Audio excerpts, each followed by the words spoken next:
para hablar más acerca de este importantísimo tema, hoy está con nosotros Francisco Hernández, nuestro historiador. Bienvenido. Buenos días. ¿Cómo están? Muy buenos días a todos. Porque se están llevando a cabo hoy precisamente en la Ciudad de México muchos eventos para conmemorar, si se puede decir de alguna manera, este día. Pero me gustaría que me platicaras 1968, el movimiento estudiantil, que en algunos lugares y en algunos medios se trató como si fuera incluso una revolución. Sí, se le da un tono de revolución y sí fue una revolución, pero una revolución a partir de los estudiantes con personajes que no conocerían los políticos, nuevos pensadores. Gracias a esos chicos del 68, gozamos de muchísimas libertades el día de hoy. Pero bueno, ¿cuáles son esas libertades? A nivel mundial, además. A nivel mundial, sí, a nivel mundial. ¿Qué estaba pasando en el 68? Para empezar. Estados Unidos estaba en guerra con Vietnam. Okay. O sea, los estudiantes eran mandados a combatir a una guerra injusta. Okay. Número 1. Número 2, asesinan a Luther King, Premio Nobel de la Paz, que lo había recibido en el 64 y en el 68 es asesinado. Qué fuerte. En Estados Unidos.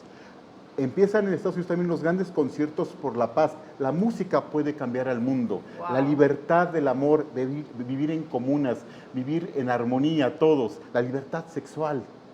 Los estadounidenses, como en todo el mundo, vivíamos bajo un régimen de que teníamos que comportarnos bajo unas reglas sociales muy establecidas, muy condensadas, muy estrictas, pero además también queríamos expresarnos, queríamos la libertad de expresión. Teníamos el bloque socialista y el bloque capitalista. El mundo estaba dividido en dos bloques y ambos bloques no dejaban que nos expresáramos como juventud en el 68. Yo por ahí tengo una anécdota de un reclamo. Estuve en un foro de las Naciones Unidas y de pronto me decían ahí, bueno, nosotros somos tus padres, lo que tú gozas es gracias a nosotros. ¿Y ustedes qué han hecho como generación? Y entonces yo sentí una frialdad enorme al escuchar en Naciones Unidas esto que me reclamaban los chilenos, los argentinos de hace 15 años en este foro de las culturas. Bueno, de ahora divulgamos historia y hacemos muchas cosas, pero falta mucho por hacer. Y en Francia, los estudiantes quieren esa libertad de expresión, no quieren esa moderación religiosa, ese plan de familia, tu coche, no sé dónde suena con tu coche, tu casa y tu trabajo. No sé dónde se reproduce esto en México, pero esa familia debía ser así la formación. Los estudiantes dicen, no queremos eso, queremos cosas, queremos otro tipo de libertad. Se crea la píldora anticonceptiva y eso a las chicas les da una mayor libertad. Usar minifalda en los 65 es también una forma de libertad de la mujer.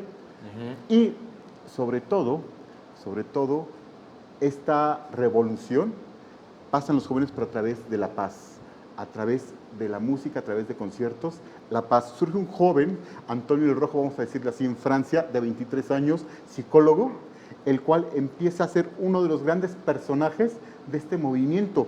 Es franco-alemán, lo expulsan a Alemania, y en Alemania también siembra esa semilla, y todavía recibe un disparo, sobrevive, y todavía más los jóvenes de Alemania, los de Francia, Japón. Se vuelve como un ídolo. Se vuelve un ídolo, y todo el mundo, todos los jóvenes, mejor dicho, de aquella época, buscan este cambio de pensamiento de libertad. Estamos oprimidos por esta sociedad. Decía por ahí Martín Luis Guzmán, un historiador mexicano del 68, bueno, estos jóvenes, ¿de qué se quejan? ¿Por qué tienen que luchar por nada? Nosotros destituimos a Porfirio Díaz, nosotros les dimos una estabilidad. Claro. Sí, pero no nos habían dado la libertad de pensamiento, la libertad sexual, la libertad de vivir de otra manera que ya no era funcional de lo que nos proponían, bueno, mis padres. Yo sé que mis padres son de esa generación, del 68. Okay. Y serán sus abuelos de ustedes, seguramente, los cuatro.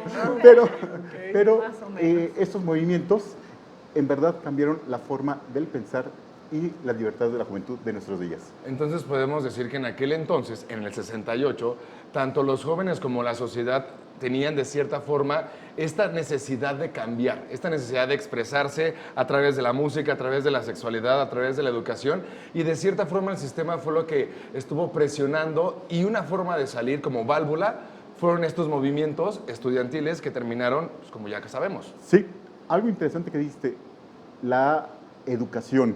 Salvador Allende, este gran presidente que fue asesinado por Pinochet, decía, yo soy un viejo joven, ya hay jóvenes que son viejos. En París escribían, los maestros nos hacen viejos.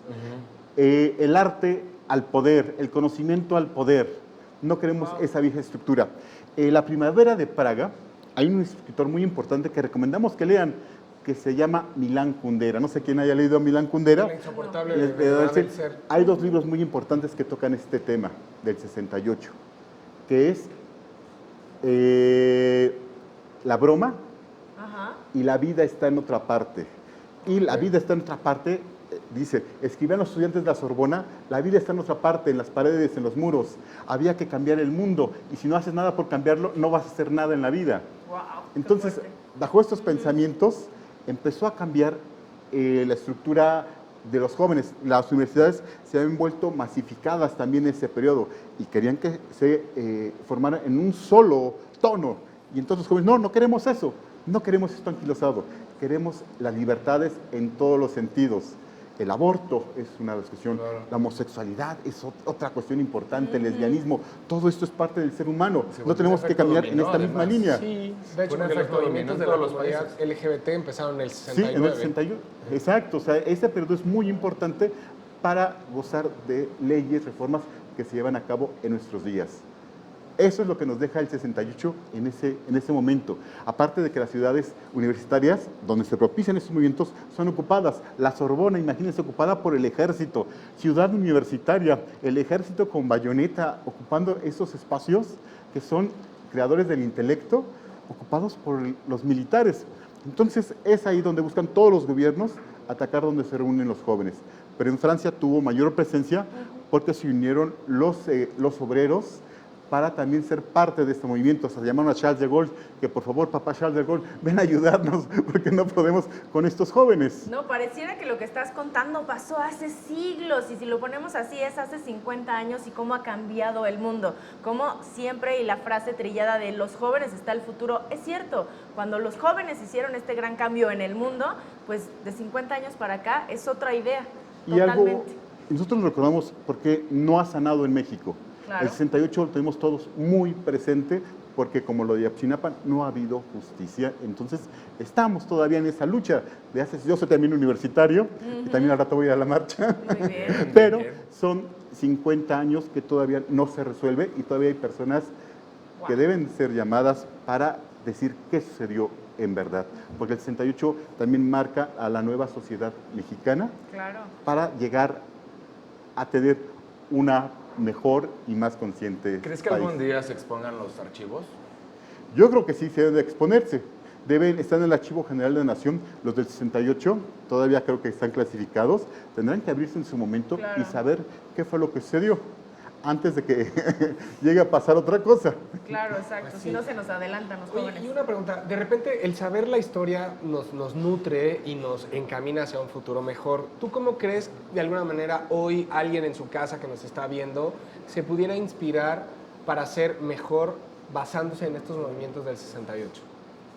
Pues creo que lo más importante es conocer qué pasó en el 68, qué pensaban esos jóvenes, qué nos propusieron, qué lecturas tenían sobre todo, qué lecturas, cómo no afectaron, vamos a decirlo, cómo intervinieron en su pensamiento para cambiar esta sociedad. Claro. Y todavía las generaciones de jóvenes de hoy tienen que también cambiar esta sociedad para que seamos mejores ciudadanos. Pero el 68 es un punto, vamos a decirlo, un parteaguas que todavía vivimos y disfrutamos a ellos muchísimas cosas. Claro, Francisco Hernández, muchísimas gracias por platicarnos acerca de esto. Obviamente.